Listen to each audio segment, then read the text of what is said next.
네, 신과 대화 함께 하도록 하겠습니다.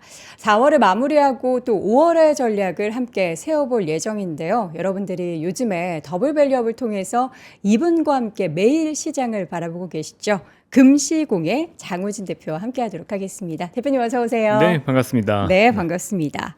신과 대화입니다. 아, 네. 네. 승격시켜 주셔서 감사합니다. 아, 승격되신 거예요? 아, 그럼요. 네. 네.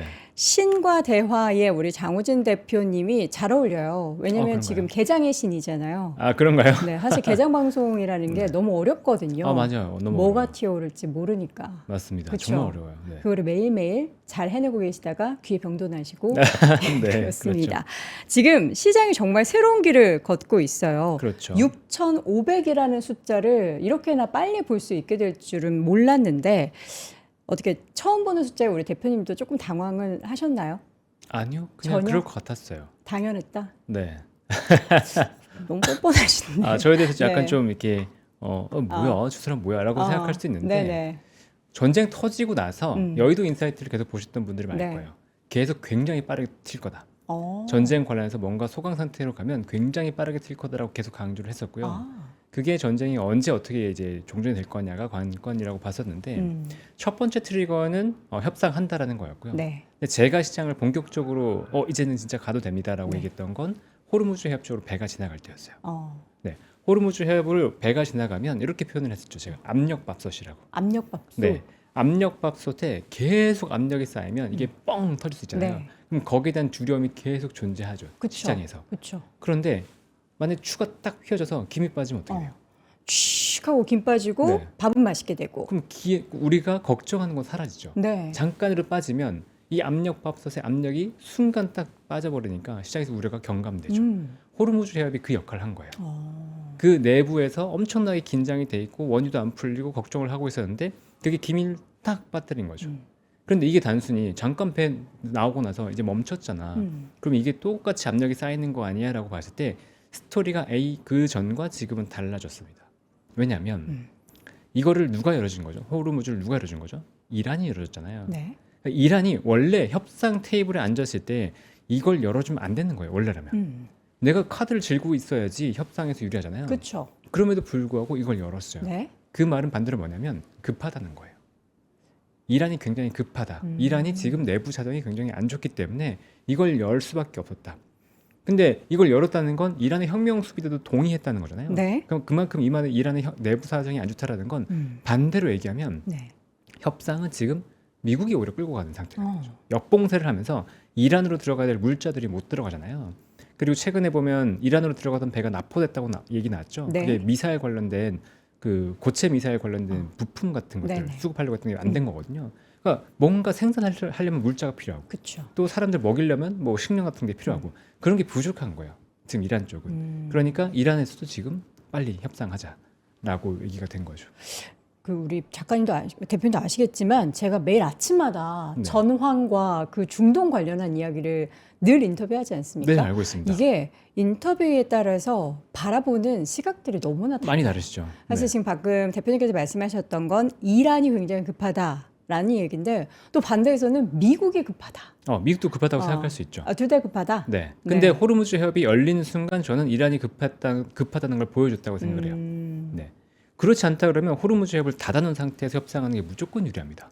그래야지 미국의 마음은 더 급해지잖아요. 네. 그런데 그 동안 배가 한 40척 이상 지나간 걸로 제가 파악하고 있는데 그 정도 이미 유조선이 많이 풀렸다는 건 물론 그래봤자 이제 원래 풀리던 것 대비 한참 모자라지만 그렇게 풀어졌다는 것 자체가 이란은 좀 뭔가 급하다. 그리고 협상 과정에서 보면 이란이 계속 뭐라고 얘기하고 있냐?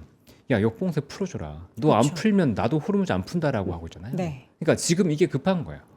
이란 입장에서는 이걸 안 우리가 풀면 주도권을 가져야 되는데 그렇죠. 이란이 이 역봉쇄를 안 풀어버리면 자기가 죽게 생긴 거죠. 아무것도 못하니까. 네. 그러니까 둘 다 급한데 분명히 둘 다 급한 게 맞는데 처음에 봤을 때는 미국이 더 급해 보였는데 호르무즈를 연 순간 이란이 뭔가 자기 카드를 잃었다라고 좀 보고 있습니다. 어쨌든 지금 전황 상황에서 협상에 대한 이런 저런 이야기들이 나오고 있고 물론 지금 방송을 보시는 분은 협상은 무슨 협상이야. 지금 2차 협상도 안 돼서 휴전 연장은 또 무슨 연장이야. 뭐 이러면서 점점 그 상황들이 굉장히 복잡다단하게 펼쳐지고는 있지만 시장은 어느새 정말 빠르게 6,500을 넘어섰다가 그렇죠. 다시 또 내려왔다가 등락을 보이고 있단 말이에요. 말씀해주신 그 시나리오대로 그대로 흘러가고는 있는데 이렇게 짧은 시간 내에 회복하고 그리고 최고치 달성을 가능할 것으로 보셨던 가장 큰 이유는 무엇이었을까요? 이렇게 호르무 제어 관련한 내용들이 사라졌기 때문이다? 요거 한 가지는 아닐 것 같은데. 기본적으로 제가 대세 상승이 한 번도 꺾인 적이 없다라고 계속 똑같이 얘기했었어요. 네. 대세 상승을 봤을 때 유동성이 기본적으로 시장에 풀렸다.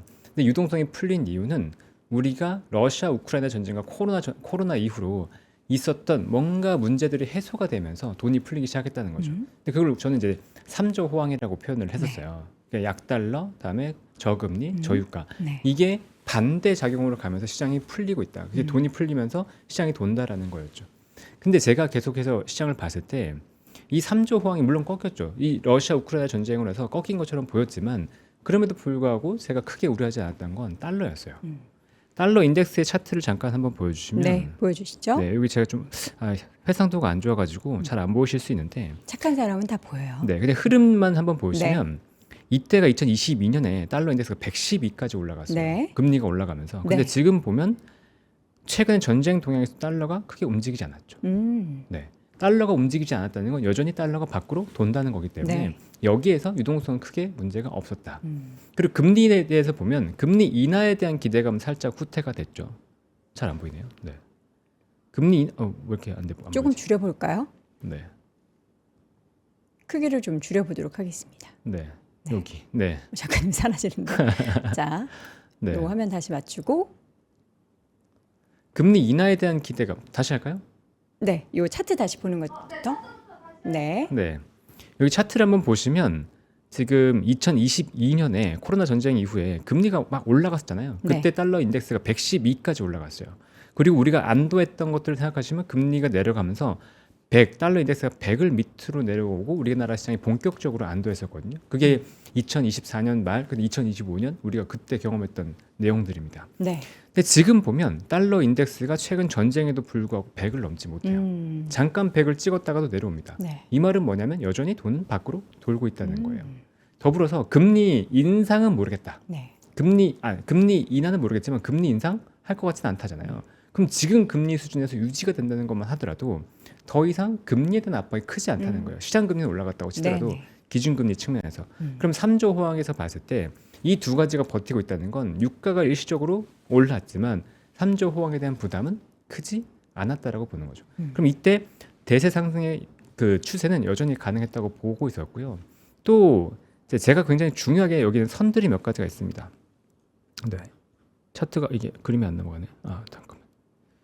이걸 옮겨주셨구나. PPT로. 네. 그래서 이렇게 됐구나. 잠깐만요. 달러 지수부터 먼저 보신다고 하면 2022년에 우리가 미국 금리 인상으로 인한 달러 강세를 경험했죠. 그때 112까지 올라갔어요. 달러 네. 지수가. 근데 그 금리가 인하되고 시작하면서 우리가 2024년, 2025년에 걸쳐서 달러가 100 이하로 떨어지는 걸 경험했습니다. 그리고 2025년에 달러가 낮아지니까 우리 시장이 굉장히 강했던 걸 경험할 거예요. 달러가 약하다는 건 달러가 밖으로 돈다는 겁니다. 그렇죠. 그건 달러 밖으로, 미국 밖으로 돈이 돈다는 거기 때문에 우리 시장이 굉장히 긍정적인 효과가 있었거든요. 그럼 이번 전쟁에서 달러 인덱스는 어떻게 됐냐?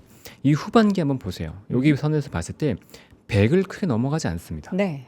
네, 100을 넘어가지 않았다. 그러면 여전히 미국 밖에서 돈이 돈다는 거기 때문에 제가 기존에 쌓아놨던 3조 호황에서 큰 변화가 아직은 없었다는 거예요. 그리고 금리 측면에서 봤을 때도 금리가 기준금리가 뭐 인하까지는 모르겠지만 인상은 안 할 거야라는 기대감이 있죠. 그리고 현재 기준금리가 3.75%에서 머물고 있으니까 금리에서도 우리가 변화된 건 없습니다. 다만 전쟁으로 인해서 유가가 잠깐 튀었던 것뿐이죠.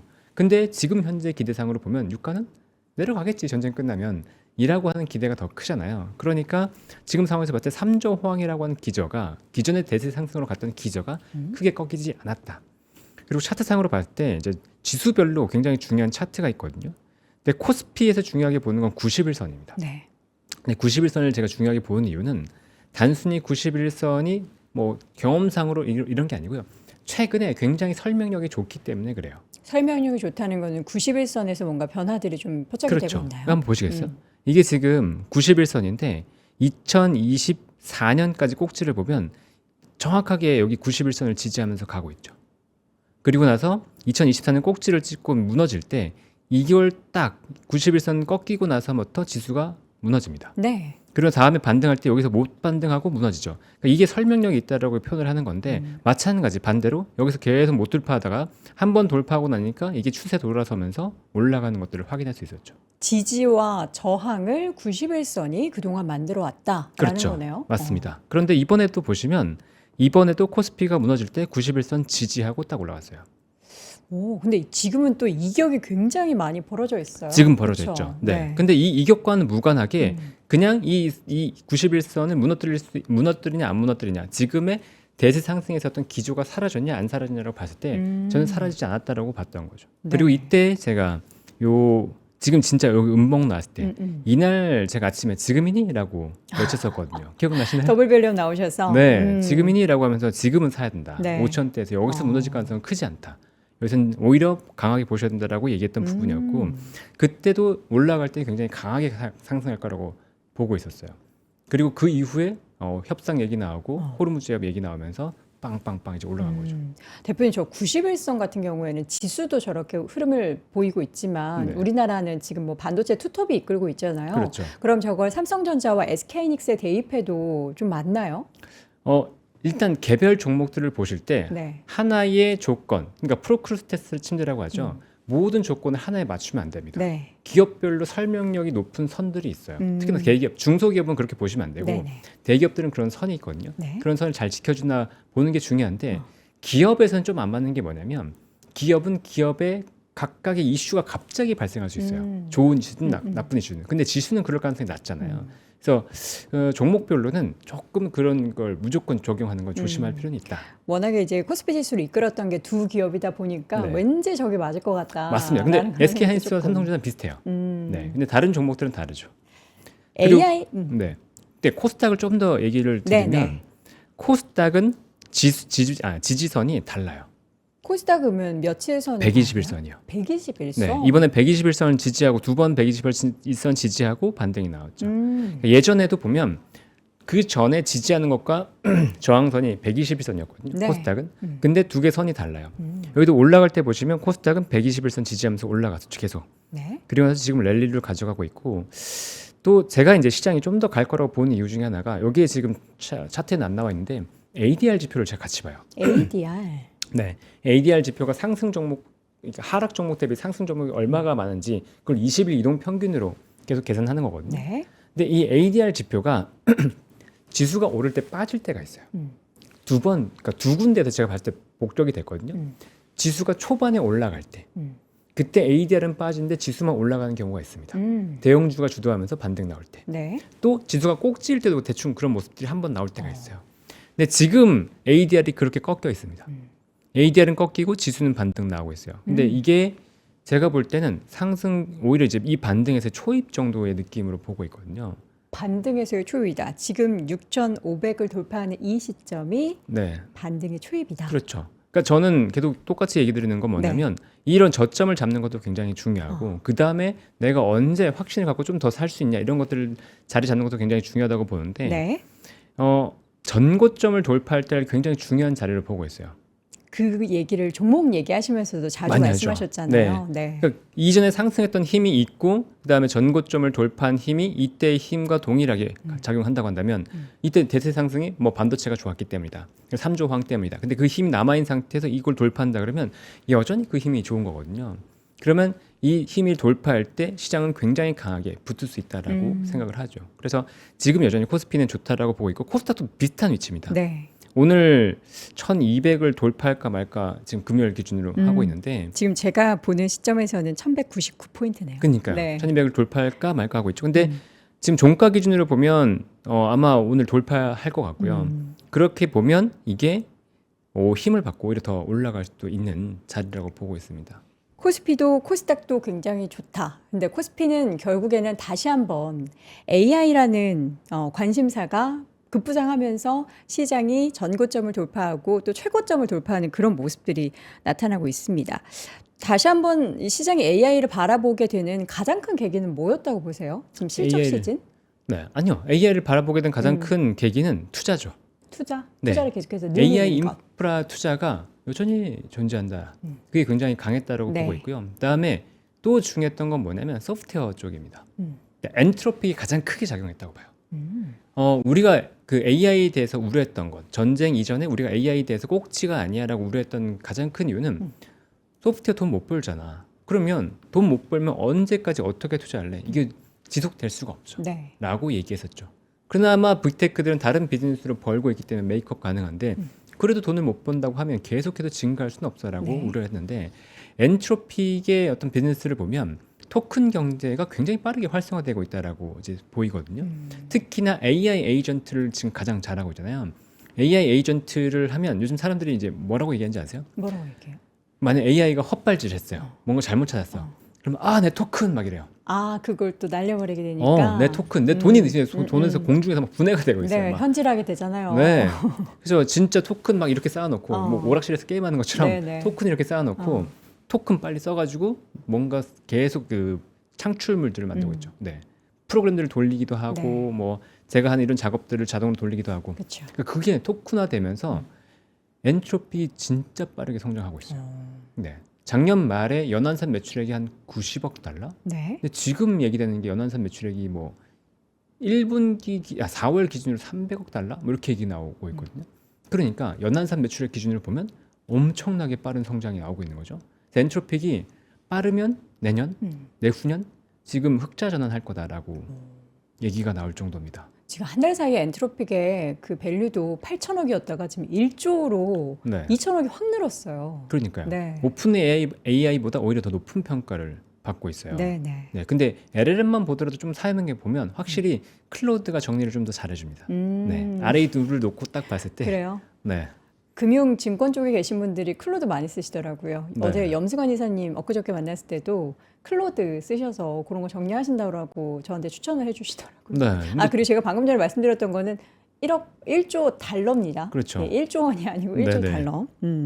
지금 근데 우리가 사실 뭐 돈 잘 버는 엔트로픽은 돈 잘 버지만 그에 반대로 엔트로픽이 이렇게 성장하면 할수록 다른 소프트웨어 기업들은 너무나 힘들지 않습니까? 소프트웨어 기업들은 힘들 수 있죠. 네. 그러니까 소프트웨어 중에서도 일반 소프트웨어, 그러니까 AI 쪽 하는 기업들은 지금 오히려 토큰 경제화되면서 돈을 벌 거다라고 얘기가 나오고 있고 네.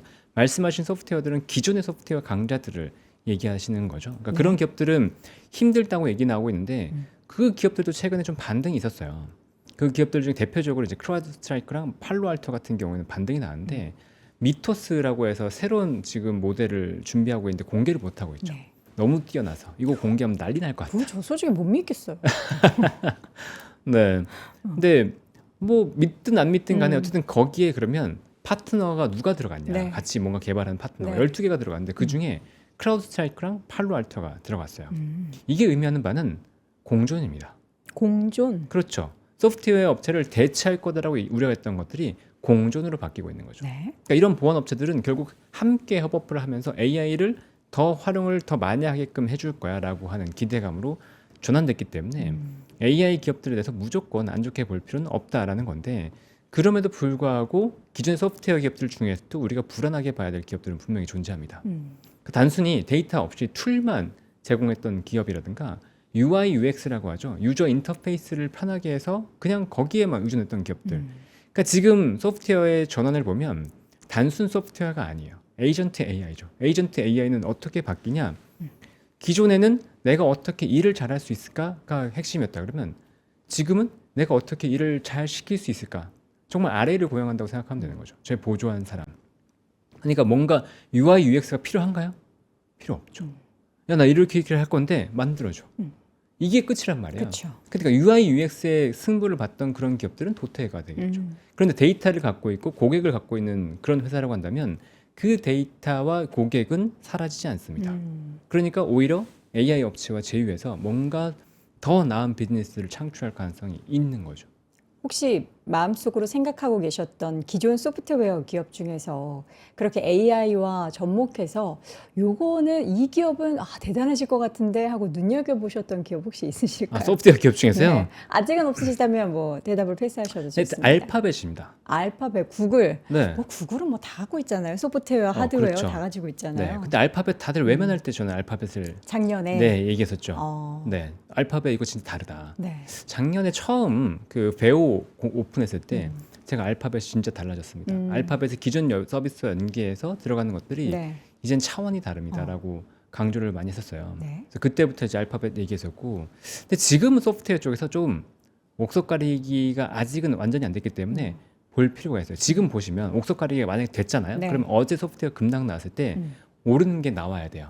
근데 전체적으로 다 흔들렸죠. 다 흔들리죠. 그러니까 아직은 옥석 가리기가 시장에서도 안 된 겁니다. 그러니까 이거는 좀 더 지켜봐야 돼요. 아직은 소프트웨어가 정말로 좋은지 안 좋은지, 뭐 사스로 대체되는 건지 안 되는 건지, 그러니까 사스가 다 대체되는 건지 안 되는 건지 모르기 때문에 그런 소프트웨어 업체들에 대해서 우리가 먼저 예단할 필요는 없다라고 생각을 하고요. 그 중에서 또 낭중지추들이 생기겠죠. 툭 튀어나오는 기업들, 그런 네. 기업들을 먼저 보면 되는 건데 그 전에 그냥 알파벳 노리고 있다가 그 이후로 가도 된다. 큰 기업 중에서는 뭐 소프트웨어의 형님격인 구글을 보는 건데, 뭐이 구글 같은 경우에는 소프트웨어뿐만 아니라 하드웨어 쪽도 너무나 TPU를 비롯해서 잘 해가지고 그렇죠. 작년에 또 부각을 받기 시작을 했습니다. 근데 또 이제 이 얘기도 나오죠. 구글의 신형 AI 칩으로 인해서 우리가 항상 뭐 구글 진영, 엔비디아 진영 이렇게 나오잖아요. 근데 요즘에 보면은 구글이랑 엔비디아가 또 손을 잡고 하는 영역도 생기고 있어서 이게 굳이 진영을 나눌 필요가 있나라는 그런 생각도 좀 들게 만들어요. 근데 시장 파이가 워낙 크기 때문에 그렇죠. 지금은 엔비디아를 대체한다라고 생각할 필요는 전혀 없습니다. 네, 이거는 뭐랑 똑같냐면요. 네. HBM 시장이 너무 좋은데 지금 마이크론이 들어오면 삼성전자와 SK하이닉스가 타격이 있나요? 라고 물어보는 거랑 거의 똑같아요. 그렇죠. 의미가 없죠. 시장 파이가 커지고 있으니까 들어가도 상관이 없고, 구글이 진짜 잘 되면요, 저는 이만큼 목표를 하고 있어요라고 하는 게 엔비디아 몇 %인지 혹시 아세요? 얼마나 돼요? 10%. 네, 진짜 굉장히 잘 되면, 적군요. 네, 진짜 잘 되면 저는 엔비디아 10%를 하고 싶어요라고 하고 있어요. 그 의미가 없습니다. 미미한 거를 우리를 왜 이렇게 불안해하고 엔비디아의 뭐 체제가 흔들린다 이렇게 생각을 했었던 거죠? 뭐 성장률의 둔화에 대한 것들은 늘 걱정이 있기 때문에 조금이라도. 네, 성장률 자체에 대한 걱정은 항상 있으니까 뭐 그런 건 뭐 그럴 수 있겠다 싶지만 생각보다 그렇게 우리가 구글의 TPU 등장을 걱정할 것은 아니다. 그리고 구글이 표방하는 표 자체를 잘 생각해 보세요. 구글은 지금 가성비가 좋은 칩을 만들겠다라고 얘기하고 있습니다. 네. 그럼 뭐죠? 가격 대비해서 성능이 좋은 거잖아요. 그렇죠. 그럼 구글 대비 아니 엔비디아 대비 성능이 좋다고 강조하지 않습니다. 절대적인 성능이 엔비디아보다 좋습니다가 아니다. 그렇죠. 어. 근데 지금 AI에서의 경쟁을 보면 네. AI 경쟁이 국가 대 국가의 어떤 자존심 싸움이잖아요. 그러면 조금이라도 성능을 높이기 위한 전쟁인 거지. 네. 내 가성비적으로 좀 더 뭔가 서비스를 저렴하게 내자는 전쟁이 아니잖아요. 야구 혹시 좋아하세요? 야구, 저는 네. 농구를 조금 더 좋아합니다. 네. 네, 뭐 농구 같은 경우도 확률 네. 같은 걸 표현한다고 치면 예를 들어서 야구에서 3할 타자는 굉장히 좋은 타자라고 평가를 합니다. 아, 그래요? 근데 2할 9푼 타자 같은 경우는 비슷한데? 좀 못한다라고 얘기하죠. 왜요? 별 차이 안 나는데? 3할을 넘냐 안 넘냐가 굉장히 중요하게 아, 여겨져요. 그게 뭐 티핑 포인트 같은 게 있군요. 맞아요. 근데 방금 말씀하신 것처럼 3할 타자와 2할 9푼 타자는 안타가 한 5개, 6개 차이밖에 안 납니다. 아, 그게 또 5개 만드는 게 쉽지가 않나 봅니다. 그렇죠. 네. 그럼 반대로 생각해 보세요. 팀 입장에서는 뭐 가성비 있게 2할 9푼 타자 여러 명 있는 게 좋겠지라고 생각할 수도 있잖아요. 그런데 1년으로 봤을 때 그런 타자가 9명이 모여서 안타 60개가 더 나오면 어떤 팀이 승리할 확률이 높겠어요? 3할 가지고 있는 팀이 더 좋죠. 그렇죠. 그럼 그 3할 타자를 얻기 위해서 그 조금 안타 6개의 차이를 위해서 이 타자에 대한 돈을 얼마나 더 줄 것 같으세요? 한 10배 줘야 되지 않을까요? 네, 훨씬 많이 줍니다. 훨씬 많이 줍니다. 네. 그러면 이게 AI에서 통한다는 거예요. 가성비라는 것보다 내가 비싸더라도 내가 이기려면 이걸 써야 돼. 그러니까 지금은 가성비의 시대라고 볼 수 없어요. 물론 어떻게든 가성비라도 버텨가지고 하고자 하는 플레이어들이 있죠. 그쵸. 그 시장이 없는 게 아닙니다. 그래서 구글도 노리고 있는 건데 기본적으로 엔비디아의 성능을 따라간다고 안 하고 있잖아요. 그러니까 엔비디아의 시장은 여전히 존재합니다. 세그먼트가 완전 다른 거군요. 그렇죠. 구글이 지향하는 지금 TPU를 많이 써야 되는 그 영역이 다르고 또 엔비디아 쪽에 있어서의 그런 고사양 칩을 사용하는 그 영역이 또 다른 거고 그렇죠. 완전 다른 세그먼트를 이야기하는데 우리는 항상 보면 구글, 엔비디아 다 이렇게 묶어서 얘기를 하다 보니까 그게 서로 경쟁하는 것처럼 들리는데 금방 전혀 가져갈 다른 것처럼 분야다. 그렇게 생각되지만 그런 건 아니다. 네. 그래서 그렇게까지 걱정할 건 없다. 알겠습니다. 근데 설사 엔비디아가 설사 정말로 이렇게 좀 빠진다고 하더라도요. 이번에 그 A9이라고 추론칩 강조하면서 네. 구글이 강조한 게 혹시 뭔지 아세요? 뭐예요? 나 이거 빨리 그 추론의 성능을 높이기 위해서 뭘 했는지 알아요? 이러면서 나 메모리 늘렸어요. 아, 결국 아니 방금 저도 그 말씀 드리려고 네. 했어요. 결국 근데 대표님 이런 상황을 보면은 메모리는 계속 필요하겠네요. 그렇죠. 네. 또 HBM 다 1.5배 늘렸어요. 그쵸. 그래서 빨라졌어요. 이렇게 얘기하고 있는 거죠. 거기다 SDRAM이라고 그러니까 HBM 기존 D램보다 훨씬 더 빠른 그 네. 램도 엄청 늘렸어요. 그러니까 결국 메모리라는 거죠. 그렇죠. 네. 그러니까 누가 됐든 간에 우리나라는 지금 크게 걱정할 필요는 없다. 네. 여기에 더해서 이제 최근에 또 새롭게 등장한 내용 중에 하나가 CPU의 쇼티지 이야기. 그러면서 이제 인텔의 실적이 또 발표가 됐는데 어마어마한 주가의 급등을 그렇죠. 만들어냈어요. 요 실적 발표 내용 보시면서는 또 어떤 생각을 하셨을까요? 이게 어제 발표, 그러니까 오늘 아침이죠. 네네, 오늘 아침 오늘 발표하고 아침. 이제 한 20% 가까이 올랐던 것 맞아요. 같은데 앞터마켓. 지금 보면 이제 CPU의 시대라고 얘기를 하고 네. 있죠. 근데 CPU의 시대라고 하는 건 기본적으로 이제 AI도 있지만 기존 데이터 센터도 지금 수요가 많다라는 것들을 저는 본다고 생각을 네. 하거든요. 그러니까 그 CPU가 또 들어가면 낸드 수요가 늘어날 겁니다. 네, CPU를 받쳐주는 낸드 수요가 늘어날 거기 때문에 결국 기승전 다시 메모리로 그렇죠. 내렸는데요. 결국 메모리예요. 근데 지금 시장에서 우려하는 것 중에 하나는 시장, 그러니까 전체적인 PC나 이런 쪽에서 수요가 빠질 것 같다라고 얘기하고 있잖아요. 그래서 네. 실제로 현물가가 좀 빠졌다라고 하면서 우려가 했는데 그 시장은 삼성전자, SK하이닉스나 우리 시장 그거 신경도 안 쓰는데 약간 이러고 있는 거예요. 우리 지금 철수하고 있는데 막 네. 이러고 있는 거예요. 네, 그래서 그거는 지금 걱정할 게 지금 없다. 현재로서는. 네. 네, 그래서 상반기에 우리가 반도체가 빠질 거에 대한 두려움을 먼저 가져갈 건 절대 아니다. 메모리 수요의 폭증이 나타날 수밖에 없는 구조적인 흐름이 계속해서 진행을 하고 있습니다. 그럼에도 불구하고 최근 들어서는 이제 삼성전자도 실적 발표하고 잔정 실적 발표하고 나서 주가가 조금 쉬어갔고 SK하이닉스도 마찬가지로 그 실적 발표한 당일의 장중 고점 대비해서는 조금 밀리는 그런 모습들이 나타났습니다. 지금 실적 발표 후에 그냥 잠시 좀 쉬어가는 그런 구간인 거죠. 그렇죠. 저는 이런 쉬어가는 구간이 훨씬 더 좋다고 생각을 해요. 올해 1월에 반도체 랠리 있었잖아요. 네. 그때 반도체로 수익 내지 못한 사람들이 생각보다 상당히 많습니다.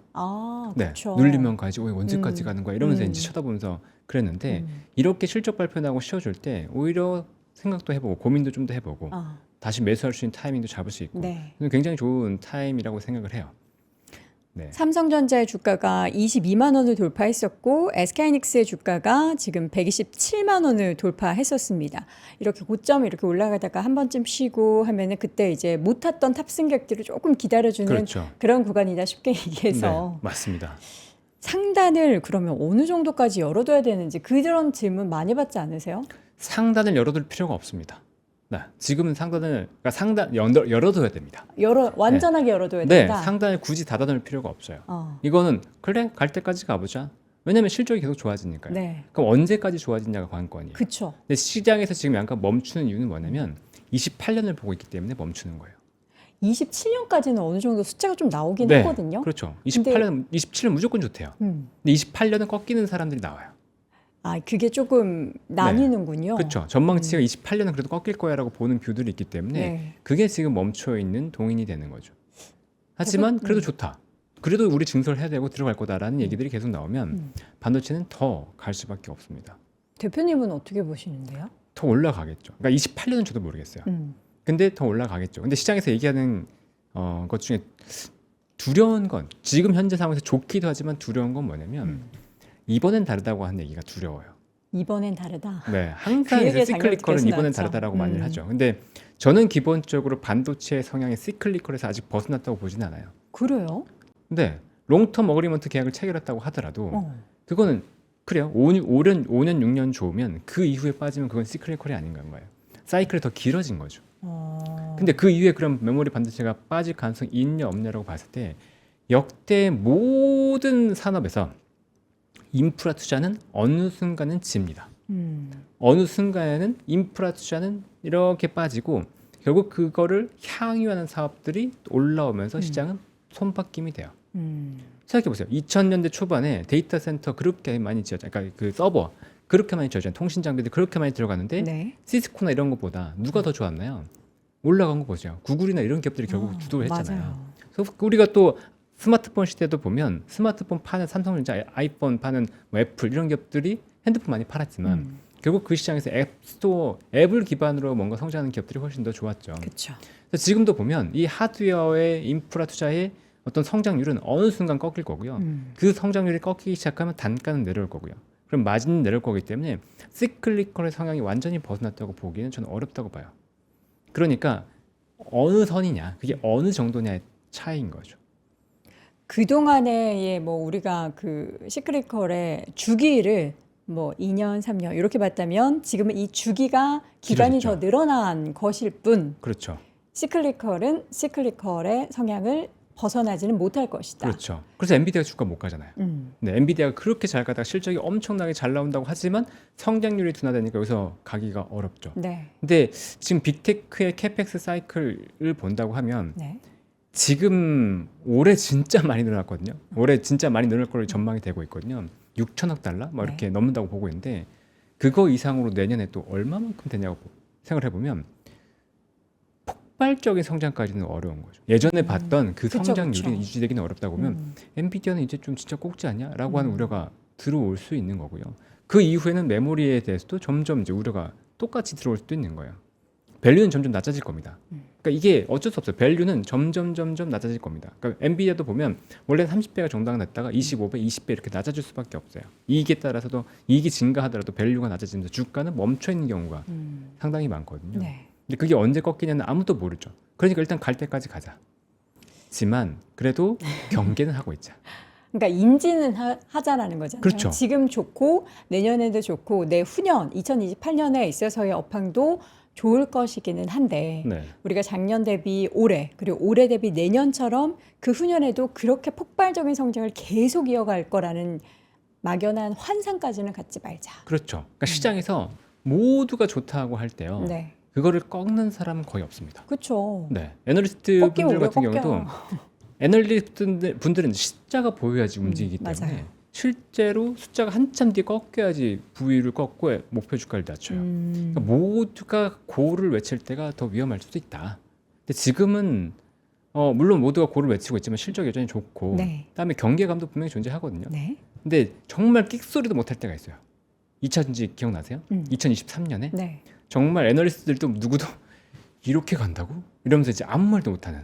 근데 그때도 제가 기억하는 게 맞다면 2017년을 바라보면서 맞아요. 주가가 올랐었던 맞아요. 기억이거든요. 그때 똑같이 장기 계약 나왔었거든요. 네. 근데 그 장기 계약에도 불구하고 실적 빠그라지면서 음. 기업들이 이제 조금 안 좋아졌잖아요. 그쵸. 그러니까 시클리컬의 성향 자체가 완전히 벗어난 건 절대로 아니다. 네. 라는 걸 기억한 상태에서 우리가 반도체를 일단은 갈 때까지 가자. 갈 때까지 가는데 만약에 고정 가격에서 뭔가 조금 이슈가 생긴다거나 아니면 성장률에서 시장에서 우려할 만큼 둔화세가 보인다고 하면 우리는 그때는 조금 더 고민해보고 비중을 줄여나가자. 그 말씀하시는 우려할 만큼의 둔화세라는 거는 정확하게 1%부터 3%까지는 괜찮고요. 3에서 6%는 이건 우려할 만합니다. 이런 기준이 없잖아요. 없죠. 정확하게 아무도 네, 모르죠. 그냥 약간 분위기상 괜찮지 않아? 하는 사람과 안 괜찮지 하는 사람 비중이 높아지면은 시장에서는 그걸 이제 프라이싱을 하겠죠. 네. 근데 올해 1분기만 보더라도 삼성전자 영업이익이 몇 배 증가했는지 전년 동기 대비해서 8배 증가했거든요. 네. 네. 근데 그런 배수로 보다가 어. 갑자기 20%를 못 들어갔어요. 일 안 하네. 이거 잘 안 팔리네. 네. 하겠죠. 그런데 지금 배수로 성장하고 있기 때문에 주가는 올라갔겠죠. 네. 올라간 상태에서 갑자기 성장률이 뭐 20% 언더로 내려오는 것들을 보인다 그러면 네. 시장에서 그만큼 환호하거나 그럴 가능성이 낮아질 것 같습니다. 어떻게 보면 그게 자연스러운 수순인 거잖아요. 당연하죠. 네. 근데 이제 시장에서는 그거를 두고서 성장세가 이제 둔화됐다, 이게 꺾였다라고는 얘기를 하는데 모르겠습니다. 이게 2028년이 될지 정말 더 장기적으로 끌고 가서 2029년이 될지는 모르겠는데 인지를 한다라고는 하는데 저는 그냥 쭉 갔으면 좋겠거든요. 그냥 바람으로. 근데 그런 시장은 네. 없군요. 근데 그렇게 쭉 가는 게 또 음. 좋을 거냐라고 보면 그것도 두려운 면이 있어요. 왜? 인플레이션을 자극하거든요. 네, 메모리 가격 상승과 이런 제품들의 가격 상승은 인플레를 자극하기 때문에 안 그래도 유가가 올라간 것에 대한 부담이 또 존재합니다. 그러니까 양면의 칼이죠. 뭐. 양날의 칼. 장기 공급 계약이 굉장히 중요하다라고 이야기했고 이번 SK하이닉스 실적 발표에서도 이게 뭐 1년 단위부터 5년 단위까지 장기 공급 계약을 어떻게 얼마나 많은 수량들을 했는지가 중요하다라는 이야기들을 많이 했습니다. 근데 컨퍼런스 콜 내용을 보면은 장기 공급 계약도 있지만 또 다른 방식에 있어서 계속해서 이 계약을 좀 꾸준히 이끌어갈 만한 그런 방법도 고안을 해내고 있습니다라는 얘기를 해서 와 이게 진짜 1, 2년 안에 끝날 만한 사이클이 아니구나라는 그런 생각을 하게 했는데 대표님은 그 내용을 보시면서는 어떻게 좀 계산의 방법을 좀 달리 하신 그런 부분은 없으십니까? 지금 조선이 장기 공급 계약들을 체결해가지고 이미 물량 막 쌓여 있잖아요. 네네. 근데 지금 조선주 가나요? 많이 갔잖아요. 그동안 3년 동안 갔잖아요. 근데 음. 그 똑같은 스토리가 붙어질 수도 있죠. 장기 공급 계약이 됐어요. 그럼 장기 공급 계약이 되면 뭐가 쌓이죠? 잔고가 쌓이죠. 네. 그러면 그걸로 계산이 되죠. 그렇죠. 그럼 미래 실적이 보이죠. 그렇죠. 그럼 그걸로 이미 땡겨놨죠. 네. 그러면 거기에 대한 PER을 얼마나 줄 것 같으세요? 저는 이미 올라온 실적에 대해서는 조선주만큼 PER 못 줄 것 같거든요. 그래요. 네.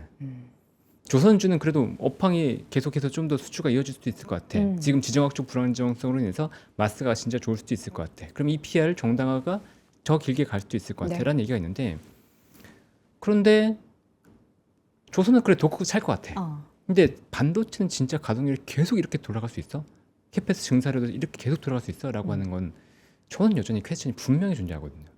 언젠가는 진짜 언젠가는 AI 에이전트가 아무리 좋다고 뭐라고 하더라도 언젠가는 AI 캐펙스가 꺾일 수 있다. 자, 저희가 이렇게 길게 얘기하면은 장훈지 대표님 마치 되게 부정적으로 얘기하는 것 같잖아요. 아닙니다. 네. 절대 아닙니다. 우리가 지금 4월 정리하고 5월 대비하기로 했잖아요. 한번 시계열을 정말 짧게 두고 보죠. 한 달 사이에 그런 가격 꺾임이나 시장의 분위기 반전은 없다라고 봐도 사실 과언이 아니죠. 없습니다. 주도주는 반도체에서 변할 가능성 없죠. 없다. 네. 올해 말까지도 저는 어우, 반도체가 크게 시원하다. 꺾일 것 같지 않습니다. 네. 올해 말까지. 네. 내년까지는 무조건 좋으니까요. 제가 네. 시계열 이렇게 한 달로 좁혀놨는데 또 갑자기 6개월로 늘리시네요. 좋아요. 내년까지도. 네. 6개월 넘게도 좋다. 반도체는 일단은 크게 꺾일 가능성은 지금으로서는 없습니다. 네. 지금 사실 4월을 정리하고 5월을 대비하는 시장에서 여러분들 중에서는 전쟁이 펼쳐졌었던 그래서 지수가 많이 내려왔었던 그 구간에 내가 한번 기회를 가져볼 법했는데 무서워서 못 샀어요 하는 네. 그런 투자자분들도 있을 거고 샀습니다. 근데 이거 언제 팔아야 되죠? 이런 궁금증을 갖고 계신 분들도 있으실 거예요. 4월에 가장 컸던 이슈는 결국에는 전쟁이었잖아요. 그렇죠. 네, 아직 끝나지 않은 전쟁과 협상, 그로 인해서 지금 만들어진 고유가 상황, 이거는 사실 좀 문제가 될 것 같긴 한데 어떻게 4월 전쟁 이슈가 5월까지 뭐 계속 이어갈 거라고 좀 염두를 하시나요? 그거는 진짜 아무도 알 수 없죠. 알 수 없죠. 네, 트럼프의 속내에 따라서 다르기 때문에 네네. 정말 알 수가 없다고 보고 있는데 아까도 처음에 이제 말씀을 드렸지만 이란도 급하다. 둘 다 급하기 때문에 어떻게든 협상 테이블이 마련되고 마무리가 될 가능성이 높지 않나라고 좀 보고 있거든요. 네네. 그러면 5월까지는 갈까? 근데 5월까지 가면 그 이후가 걱정이 되긴 해요. 근데 지금은 일단은 그렇게까지 가정하지 말고 전쟁에 이렇게 김 빠진 상태에서 우리는 일단 이걸 누릴 필요가 있다고 보고 있죠. 그리고 만약에 그게 된다 그러면 지금의 가정은 오늘의 유가는 높지만 내일의 유가는 낮을 거라는 기대감이 있잖아요. 그러니까 오늘의 유가 자체에서 그렇게까지 크게 반응하지 않는다고 보면 될 것 같습니다. 시장도 이미 전쟁보다는 자꾸 다른 걸 보고 싶어요. 여기서 막 빵빵 터지고 있고 나온다라고 해도 난 그래도 실적 볼래. 나 그냥 본질 볼래. 이런 심리들이 시장의 자금 유입을 만들어내고 있는 그런 상황인 것 같긴 해요. 그렇죠. 여기서 호르무즈 해협이 진짜로 여기서 2주, 3주 또 막히고 계속해서 막히면 네. 공급발 인플레이션에 대한 문제가 생길 것 같긴 그쵸. 합니다. 근데 단순히 공급발 인플레이션이 아니고 공급망 충격들이 동남아를 중심으로 해서 생길 가능성이 높아요. 네, 그런 제품들이 안 나올 거니까. 그렇죠. 근데 그렇게까지 안 가기를 일단은 기도해야죠. 그러니까 두 가지가 위험인데 하나는 공급망 충격. 네. 우크라이나 전쟁 때 봤던 공급망 충격이 하나의 충격이고 네. 그다음에 미친 척하고 정말 예멘이 홍해를 막는다면 문제가 커질 수 있는데 홍해를 막을 가능성은 저는 10% 언더로 보고 있어요. 네, 지금 미국의 전략 자산이 중동에 집중이 되는데 예멘이 그걸 막는다? 그럼 나 죽겠다라는 거거든요. 그쵸. 네, 그럴 가능성은 높지는 않다고 봅니다. 전쟁이라는 이슈가 완전 소강 상태로 빠지지는 않았지만 시장의 관심에서는 조금씩 멀어지고 있는데 그럼 이 이후에 과연 큰 흐름에서 우리 시장과 또 관련한 다양한 종목들에 영향을 미칠 만한 굵직한 이슈는 뭐가 있을까? 5월을 생각하면은 뭐부터 좀 떠올려야 될까요? 5월을 보면 아무래도 대통령이죠. 선거? 아니요. 어떤 네. 거? 트럼프 대통령이요? 아니요. 이재명 대통령이요? 전 세계 금융의 대통령이죠. 금융위 대통령? 네, 연준 네, 의원. 연준 의장. 네, 케빈 연준 워시. 의장. 그렇죠. 연준 의장. 케빈 워시 연준 의장이 들어올 이제 들어올 거냐 말 네, 거냐. 네. 그것부터 오죠. 굉장히 중요할 거고 네. 그다음에 케빈 워시가 들어왔을 때 네. 어떤 정책을 펼칠 거냐. 음. 이것도 굉장히 시장에서 화두가 될 거라고 보고 있습니다. 네. 근데 일단 얘기하는 걸 보면 모르겠어요. 항상 뭐 화장실 가기 전과 나온 수는 다르니까 네.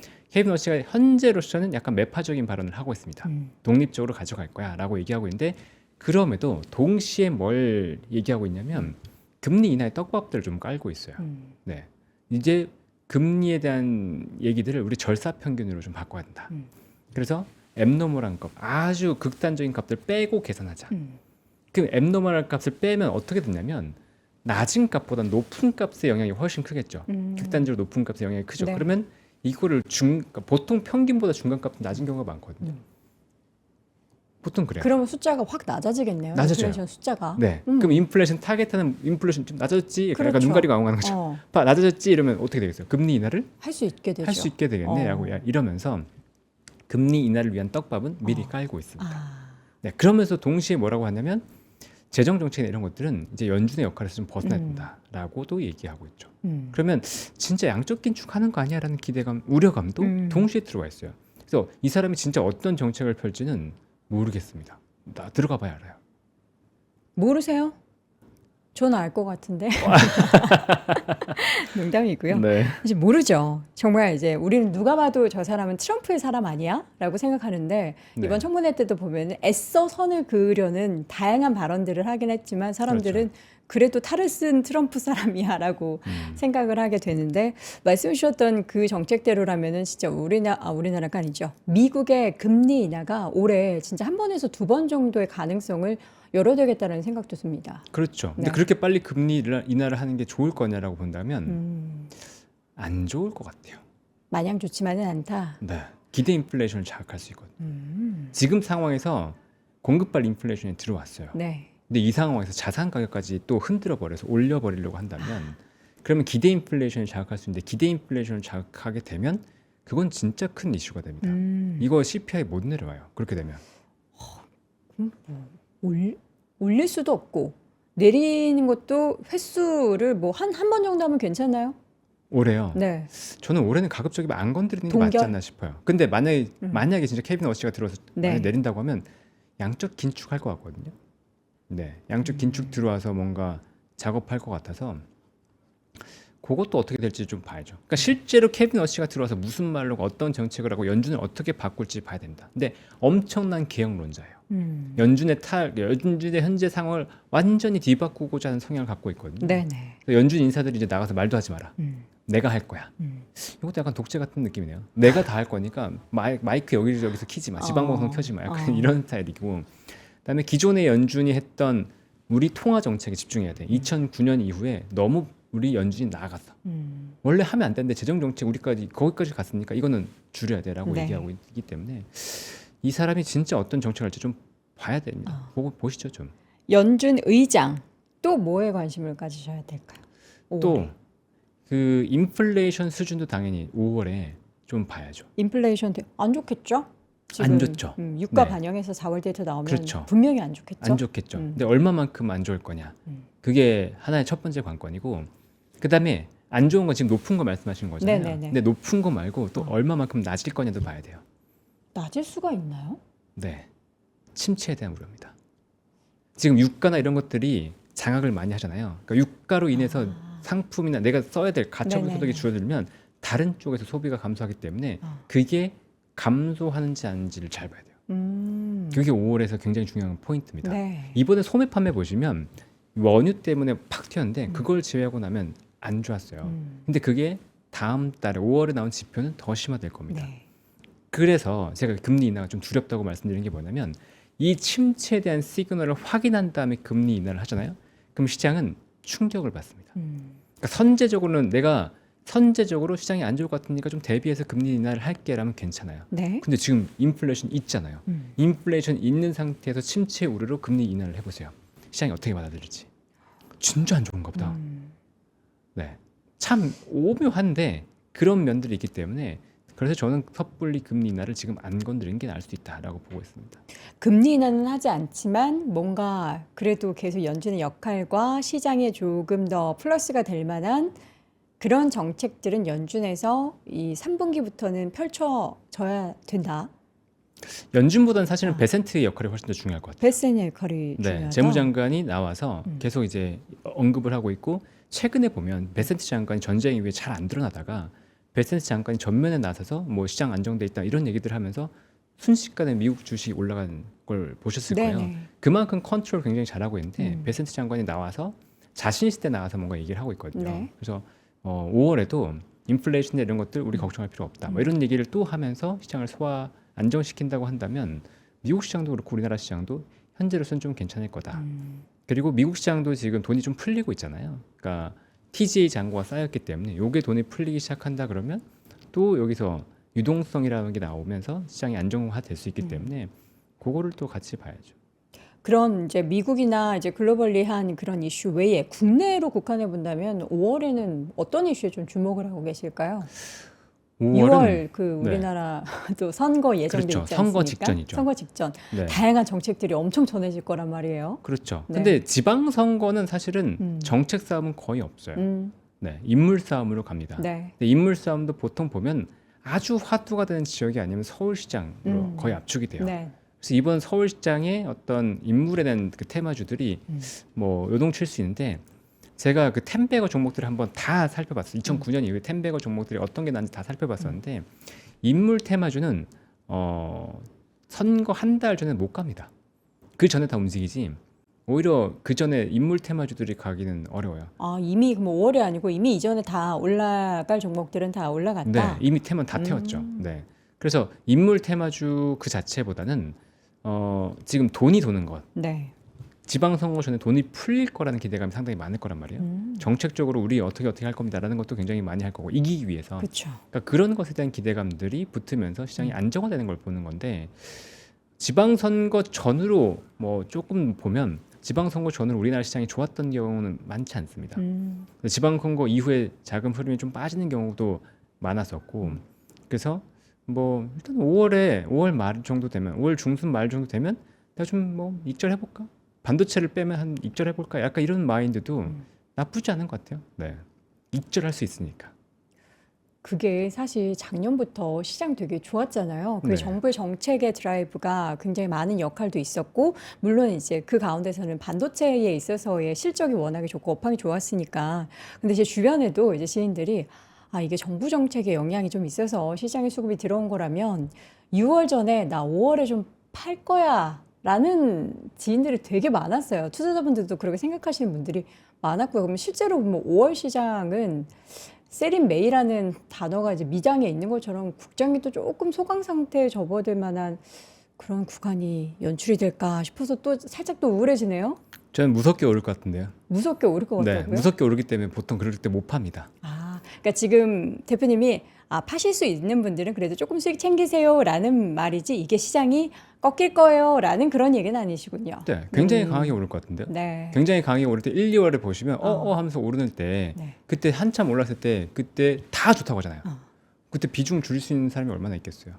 근데 저는 이번에는 그래도 오히려? 조금 좀 줄여놓고 가도 괜찮지 않겠어요? 라고 이렇게 제안하는 거죠. 그 말씀 나온 김에 그 대표님께서 현재 상승 기조가 꺾이지 않았고 강한 상승 오파가 나타날 가능성이 있다라는 언급을 또 하셨다라고 하는데 이게 강한 상승 오파의 징조를 어떻게 좀 지금 계산을 좀 하고 계신 건가요? 뭐 차트상 뭘로 보시는 거예요? 제가 차트 가지고 정확하게 계산하는 건 아닌데요. 네. 그러니까 저는 엘리엇 파동의 그 지표를 신뢰하지는 않아요. 엘리엇 파동의 심리를 신뢰하죠. 네. 엘리엇 파동의 1파는 제가 뭐라고 보냐면 프론티어라고 봅니다. 시장을 먼저 읽고 아니면 산업을 먼저 읽고 투자하는 사람들. 근데 길게 봐야 돼요. 그래서 오랫동안 지치지만 좀 갖고 있다가 올라갈 때 엑시트하면서 그러니까 웃는 사람들이고 1파가 나오고 나면 조정이 나와요. 그다음에 뭐가 붙냐면 실적이라는 게 붙습니다. 네. 그때 들어가는 게 보통 기관 인베스터들. 그러니까 진짜 투자 숫자 보면서 올라가는 사람들. 그다음에 또 한번 꺾여요. 그다음에 꺾이면 기회다라고 하고 갬블러들이 들어옵니다. 네, 포모에 딱 미쳐가지고 들어가야지, 가야지. 네. 이번에 가지 않고 외치면서 가는데 그때가요 진짜로 엄청나게 짧고 강하게 올라옵니다. 굵고 짧게. 그게 보통 상승 오파의 심리라는 거예요. 보통 산업이나 그러니까 개별 기업은 그렇지 않은 경우가 많은데 지수라든가 산업은 한번 이렇게 길게 흐름이 붙으면 그럴 가능성이 굉장히 높게 나오거든요. 근데 저는 적어도 상승 5파가 나올 여진이 있다. 적어도 지금이 어느 구간이라고 보시는 건데요? 4파가 지났다는 거죠. 4파가 벌써 지났어요? 천진 구간 내에 20% 조정받았잖아요. 그럼 이제 5파 마지막 불꽃 랠리가 남았다? 저는 그렇게도 보는데 적어도 5파라고 말씀드렸잖아요. 어. 3파의 연장일 수도 있는 거죠. 네네. 그랬으니까 저희가 뭐 미리 예단할 필요는 없고 이번에 강한 상승이 나올 가능성은 굉장히 높다고 보고 있으니까 네. 즐기자. 음. 지금 이거를 못 즐기고 너무 겁내하고 여기서 들어가지 못한다고 하면 그러면 우리는 수익을 낼 수가 없다라고 얘기를 하는데 물론 밑에서부터 담았으면 훨씬 좋겠죠. 그쵸. 네. 근데 중간에도 제가 뭐라고 했었냐면 없다 그러면 담으세요. 음. 없다 그러면 담으세요. 계속 얘기했었거든요. 그 담으라는 거는 반도체. 대장주. 네, 일단 반도체 중심으로. 주도주. 네.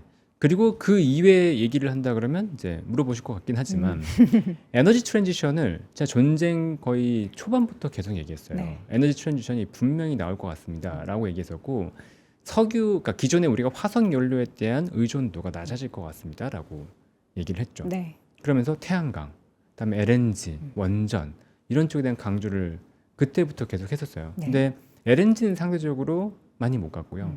근데 태양광이나 원전 쪽은 계속 연료를 가져가고 있죠. 그리고 LNG도 보면 태광, 성광밴드 같이 피팅 밸브들 좀 갔었고 최근에 포스코 인터내셔널 같은 것도 조금 각광을 받고 있어요. 그래서 그 LNG 관련된 건 이 이후에 조금 더 보셔야 될 것 같다. 지금 보면 최근에 제가 어떤 표현을 썼냐면 지금 전쟁에 대한 건 뉴트럴입니다라고 얘기했어요. 근데 태양광이라든가 LNG 같은 것들은 전쟁에 대한 기대감으로 올랐다가 종전 기대감으로 빠졌죠. 그리고 반도체 같은 것들은 전쟁에 대한 우려감으로 내렸다가 이렇게 올랐잖아요. 그러니까 지금 자세는 뉴트럴이다. 그러면 지금 봐야 될 건 뭐냐면 내일의 실적이 올라갈 거 보라라는 거예요. 내일의 실적이 확실히 여기 올라가는 거면 지금 전쟁 이슈는 있고 그게 가는지만 보면 되는데 태양광 쪽은 OCI 홀딩스 실적 보여줬잖아요. 그리고 내일 태양광 좋다고 또 실적 가이던스도 좋게 냈잖아요. 거기다가 광통신도 한대요. 그러니까 OCI 홀딩스는 날아가 버렸잖아요. 그러니까 그런 것처럼 태양광 쪽에도 이슈가 붙으면 간다는 거예요. 주성 엔지니어링 보면 지금 그러니까 그 중국의 업체가 중국의 장비 업체가 미국에 들어가는 걸 막겠다라고 하니까 네. 그걸 대체할 수 있는 장비가 주성과 선익이다. 그러니까 이 두 개 업체가 가잖아요.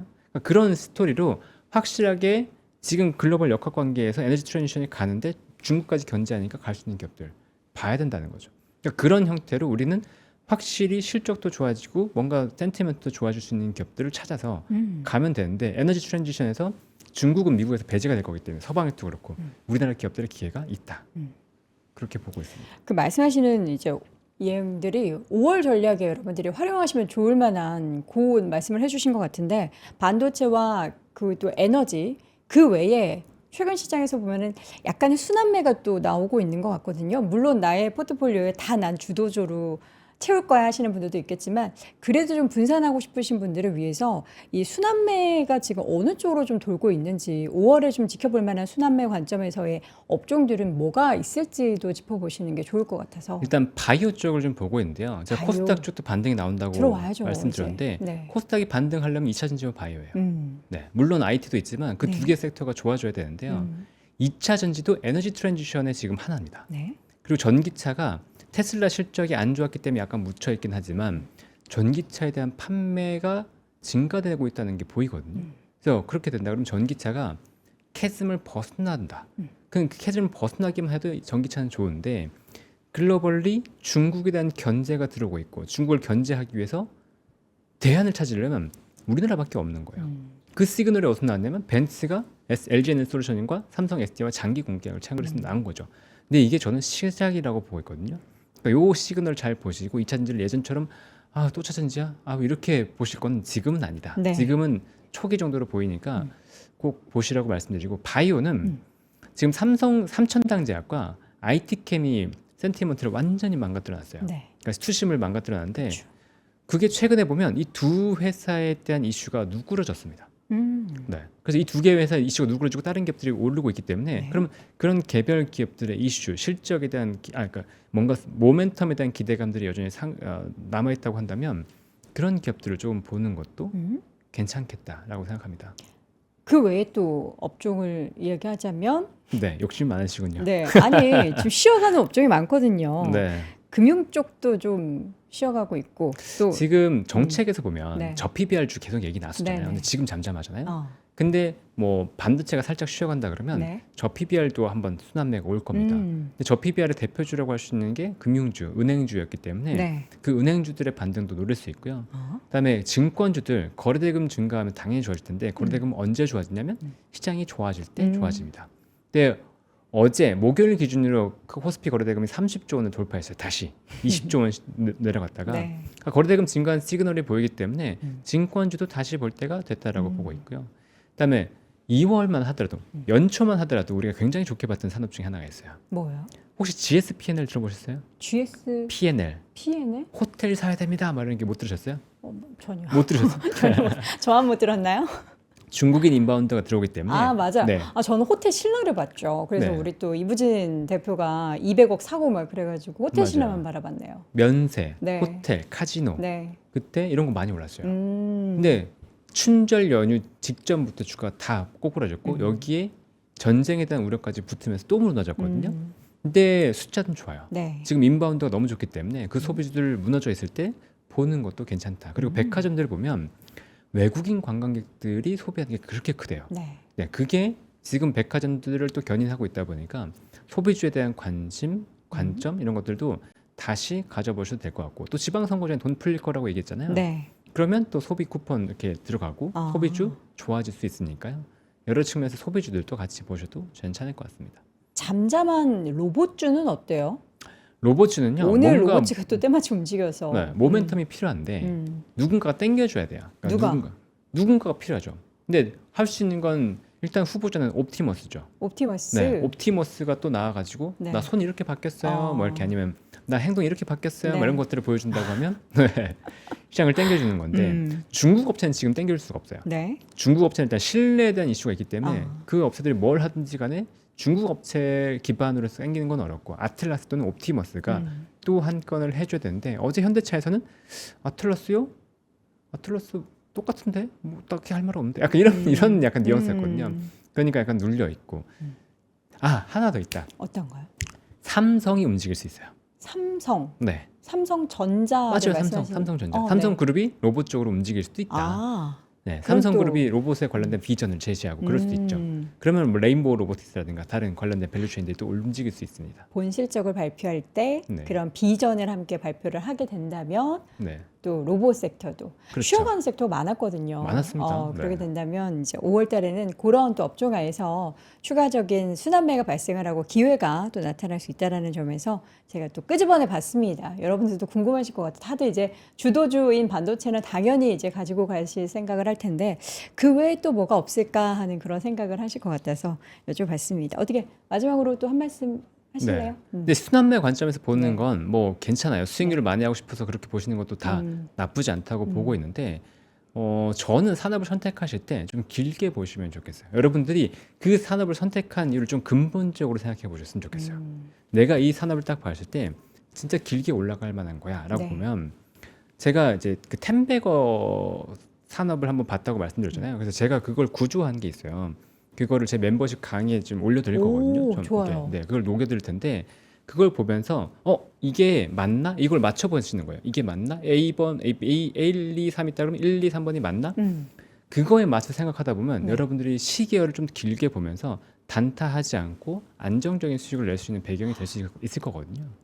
우리는 다들 사실 뭐 전력기기, 조선 이런 거 미리 저기 밑에서 템베거 잡고 싶거든요. 네, 그렇죠. 근데 그 방법을 몰랐는데 그것도 네. 공개를 정리를 착 해주실 예정이시군요. 네네, 맞습니다. 그건 제가 봐야겠습니다.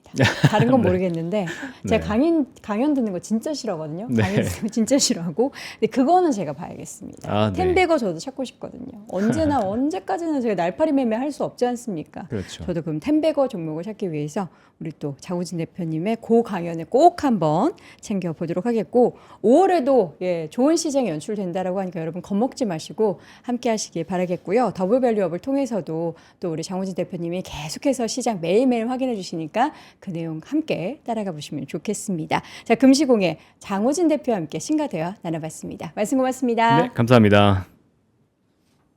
수익을 만드는 안목의 차이, 남들과 같았으면 시작도 하지 않았다. 국장 탈출 지능순이라고 할 때 지금 국장해야 될 것 같다라고 굉장히 강하게 어필했었어요. 만약에 하락할 가능성이 생겼다고 했을 때 그때는 현금 가지고 내가 기회를 볼 수도 있잖아요. 마냥 슬퍼하는 게 아니고 내가 뭘 살까 매의 눈을 가지고 공부해 볼 수 있잖아요. 전자공시 모르면 주식 투자 절대로 하지 마라. 투자를 위한 모든 준비, 장우진의 투자 서당. 상승장에서는 주도 산업을 찾고 하락장에서는 대안을 찾습니다. 당신의 투자를 확신으로 바꾸어드립니다. 결과로 증명된 마스터들, 클래스의 차이가 수익의 차이를 만듭니다. 지금 바로 3프로TV 홈페이지를 확인하세요.